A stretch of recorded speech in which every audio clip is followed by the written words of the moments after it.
Welcome to just మంచి Jesus. కీర్తన 119:1. యెహోవా ధర్మశాస్త్రమును అనుసరించి నిర్దోషముగా నడుచుకుని వారు ధన్యులు. ఈ లోకములో ధన్యకరమైన జీవితము జీవించడం అనేది బహు దీవెనకరము. దేవుడు నిర్దోషమైన వాడు. ఆయన పిల్లలు కూడా నిర్దోషమైన స్వభావాన్ని కలిగి ఉండాలని దేవుడు నిత్యము ఆకాంక్షిస్తూ ఉన్నాడు. యోహాను సువార్త 8వ అధ్యాయంలో వ్యభిచారం చేత పట్టబడిన స్త్రీని పట్టుకొని రాళ్లతో కొట్టి చంపాలని చూశారు ఆనాటి యూదులు. పురుషుని వదిలిపెట్టేశారు.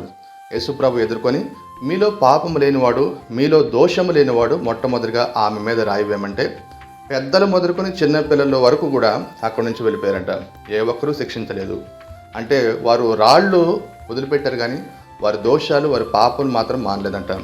కానీ దేవునికి పాపము చేతను అపరాధం చేతను దేవునికి దూరమైనప్పుడు, దోషంతో ఉన్నప్పుడు దేవుడు తన యొక్క వాక్యం చేత మనం శుద్ధి చేస్తూ ఉన్నాడు. అందుకే దావీదు హిస్సోపుతో నన్ను శుద్ధి చేయ ప్రభువుని కోరటం జరిగింది. అట్టి కృప దేవుడు మనకు అనుగ్రహించును గాక. ఆమేన్.